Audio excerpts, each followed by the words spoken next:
Hi, my name is Natalie Dolan, and for my scenario project this year, I did mental health. So I specifically looked into mental health in teenagers, and what first caught my attention to do this was when I was noticing what was happening to teenagers throughout the pandemic.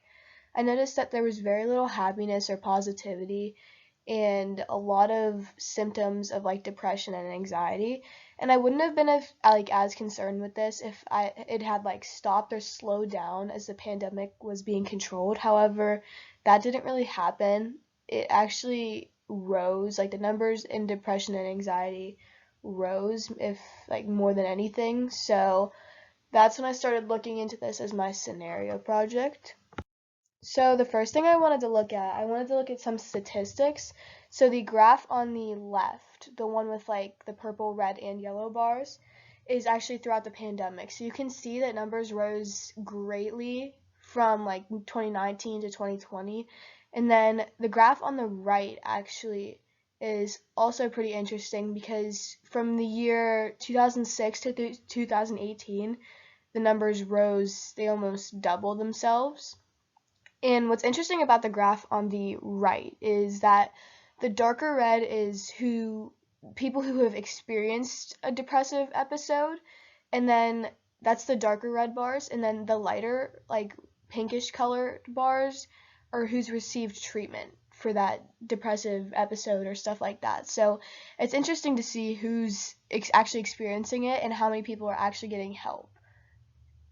Alright, so next I actually looked into different types of depression, and I wanted to understand each type to see which one was like most commonly found among teenagers. And there are a lot of different types of depressive disorders, but some of them are triggered by something, and sometimes it's like genetic, and they're all overall just like very different. But some of the common types that you probably have heard of are like bipolar disorder, major depressive disorder, persistent depressive disorder, or like PTSD or something like that. So then after this, I actually talked to a mental health professional, and this was pretty easy for me because one lives in my house. My mom actually works in mental health. She's a therapist, and that made things a lot easier for me to get information for this project. So I actually made up a list of questions about her job and what she was noticing and seeing, or just basically her overall like perspective of things. And so two of the questions, I asked her a whole bunch of questions, but two of them were, have you noticed any like common themes when it comes to causes of teenage anxiety and depression? And her answer to that was that she sees isolation, peer pressure, and perfectionism as like some of the main causes that she finds, or that she found, I guess, throughout her years of working as a therapist. And then I also asked her, what are some things that you notice give teenagers like relief or happiness? And she said it depends on the person, but normally activities with structure. And I took that as like sports or different clubs in like school or something. So those kinds of things actually like give teenagers relief or help them.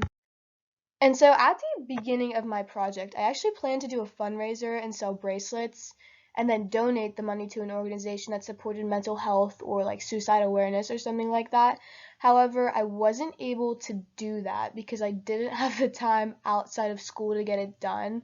I didn't have the time that I needed to devote to it. So that doesn't mean I'm not going to do this because I actually plan on doing it over the summer to help raise awareness because it's still something that I feel very strongly that I want to do. So I will still be doing that. And that is all I have for my scenario. Thank you for listening.